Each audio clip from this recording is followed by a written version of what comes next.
Hi friends, தனமகி நான் செலுக்கிறதுக்கு ரொம்ப நன்றி. இன்றைக்கி என்ன நம்ம சமைக்கிறோம் அப்படின்னா, ஒன்றும் இல்லை, சிம்பிள் தான். தக்காளி வெங்காயம் வதக்கி தக்காளி குழம்பு மாதிரி வச்சுக்கிறோம்.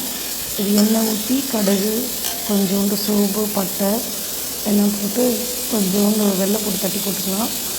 நல்லா வெங்காயத்தை நல்லா முதல்ல எண்ணெயிலே வதக்கும். கொஞ்சம் உப்பு போட்டுட்டு நல்லா வதங்கி அதை சமைக்கும்போது கதையும் சொல்லலாம்னு நினைக்கிறேன்.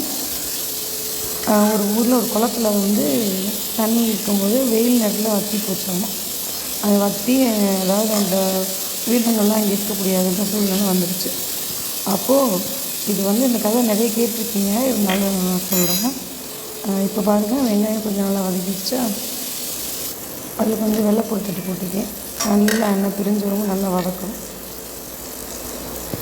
அந்த குளத்துல அப்போது கொக்குக்கும் மீன் இல்லைல்ல, குளத்துல மீன் இல்லைன்னா கொக்கு என்ன செய்யும், வேறு ஊருக்கு பறந்து போயிடலான்னு 2 கொக்கு பேசிகிட்டு இருக்குமா. அப்போது ஒரு ஆமை கேட்குமா, எனக்கும் எங்கேயாச்சும் நீங்கள் போகிற இடத்துக்கு என்னை கூட்டிகிட்டு போங்களேன், நான் தண்ணி இல்லாமல் நானும் என்ன செய்ய அப்படின்னு சொல்லி கேட்குமா. ஐயோ, உங்களை எப்படி கொண்டு போகிறது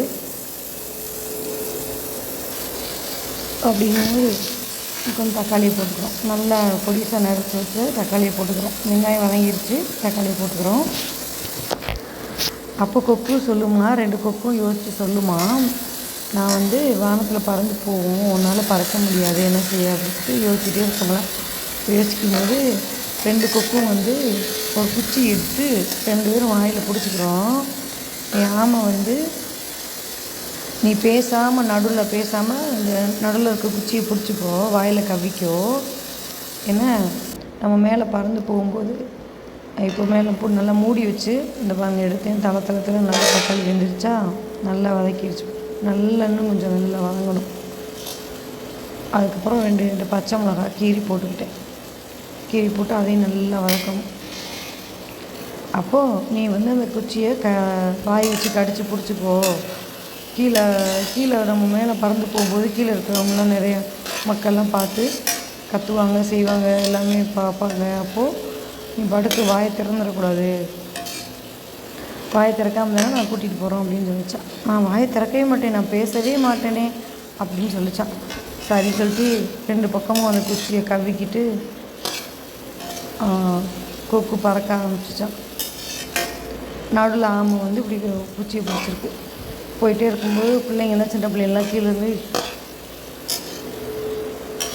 ஆமான்னு கீழேருந்து கத்திருப்பாங்க. மக்கள்லாம் கத்தும்போது அப்போ இந்த ஆமை சும்மா இருக்காமல் வாயை திறந்து, இது என்ன, இது எப்படி கத்துறாங்க, ஏன் அப்படின்னு கேட்க வாயை திறந்துச்சான். அப்படியே கீழே செத்து போயிடுச்சான். ஆமாம், அதாவது ஒரு இடத்துல நம்ம நமக்கு ஒரு உதவி பண்ணுறாங்க அப்படின்னா நம்ம வாய் பேச்சை வச்சுக்கணும். நிறைய இடங்களில் தெளிவாக பேச கற்றுக்கணும். தக்காளி வெங்காயம் நல்லா வதங்கிடுச்சு. நல்லா பொடி போட்டு நல்லா செஞ்சுவிட்டோம். அதாவது எந்தெந்த இடங்களில் என்னென்ன பேசணுமோ அது தெளிவான பேச்சாக இருந்தால் நம்ம வாழ்க்கையில் நல்லா ஜெயிக்கலாம். ஒருத்தர் பேசுகிறத கேட்டு ஃபஸ்ட்டு அவங்க என்ன சொல்கிறாங்கன்னு கேட்டுட்டு அதை நம்ம அதை மண்டையில் ஏற்றிக்கிட்டு அதுக்கப்புறம் அதை நம்ம செயல்படணும். தக்காளி வெங்காயம் நல்லா வதங்கிடுச்சு. இந்த பொடியும் போட்டாச்சு. நல்லா ஒரு பரட்டி விட்டுட்டு தேவையான அளவுக்கு தண்ணி ஊற்றி கொதிக்க விட்டோம்னா தக்காளி குழம்பு ரெடி. பாய்.